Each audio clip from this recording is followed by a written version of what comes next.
ఒక నిశ్శబ్దమైన చిన్న పట్టణంలో మాయ మరియు అర్జున్ అనే ఇద్దరు మంచి స్నేహితులు ఉండేవారు.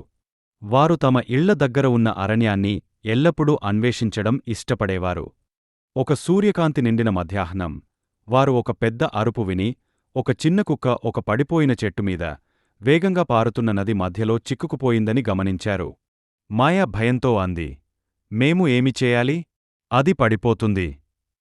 అర్జున్ త్వరగా ఆలోచించి చెప్పాడు, మాకు ఒక ప్రణాళిక కావాలి.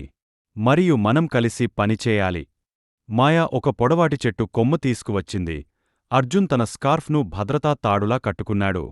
జాగ్రత్తగా ఒక్కో అడుగు వేస్తూ వారు కుక్క దగ్గరికి చేరుకున్నారు.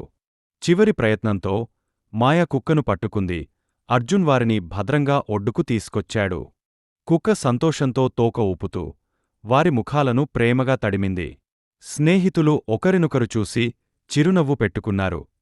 వారి ధైర్యం పట్టణమంతా వ్యాపించింది, మరియు మేయర్ వారిని స్నేహ పతకంతో సత్కరించారు. నిజమైన స్నేహం అంటే కలిసి ధైర్యంగా ఉండటం, ఇతరులకు సహాయం చేయడం.